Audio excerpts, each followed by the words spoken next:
So this poem is entitled Rhythm is Dancer. And this came from a lot of my sister boys and girls. You know, when you're like 15, 16 and you don't have a place to go at home, you find family. You create familia from scratch. So this is for my family, all my chosen family. What does a 5-year-old say to her white father when he snarls, "Look at those stupid monkeys dance on that TV set," as vanilla ice cream dribbles from the corner of his mouth? See, all I remember looping was Queen Latifah's laugh.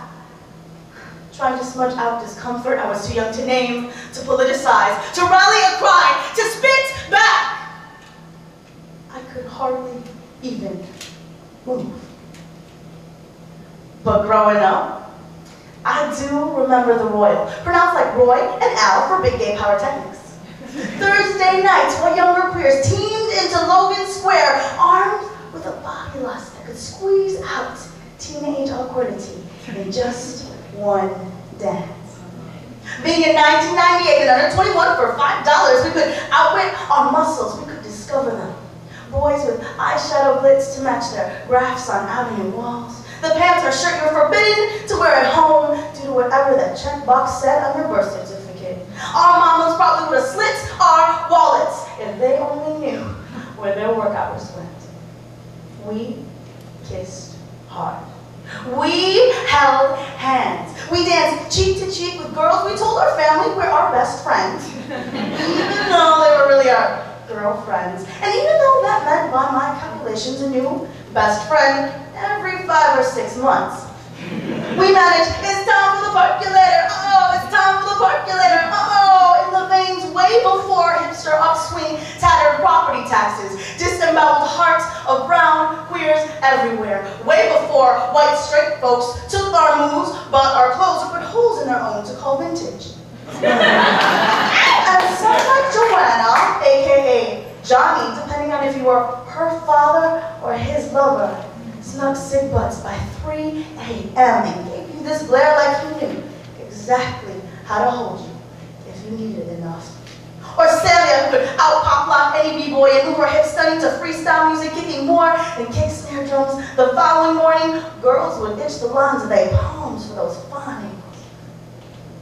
Or the boys, or the kids that assembled rum and sugary juices to forget whatever they were or weren't coming home to. Or the boys who would lay down their guns at that door for just one long, slow dance. Or her, you know that one girl with the Cure and Depeche Mode buttons all over her finger. Show me, show me, show me. You know that girl?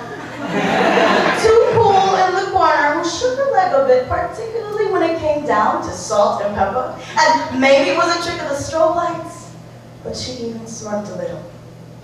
Or us, rounding out summer stars and sky with soprano notes. How glorious could we have been, lodged in lockers by day, scared of the lies that mirrors told.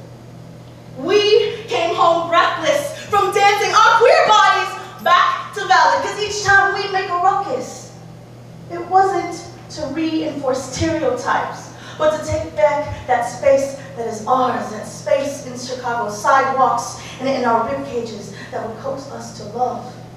Because we come from ancestors who drum and dance, who made sweat rivulets alongside the tears, because movement had to come first from the body, before the noose, before the well-intended missionaries, before the semi-automatic rifles, before the rich studied our rhythms, before the empty and the angry, before the straight and the narrow beat us. We found beats. Now, girl, when we at the club, when I asked you, yo, what is the last jam you danced to? I mean, the last jam you really danced to. Sometimes I want to hear your song. And sometimes I want to tell you, damn, that's hot, turn that shit up. But in all ways, I want us to witness our movement.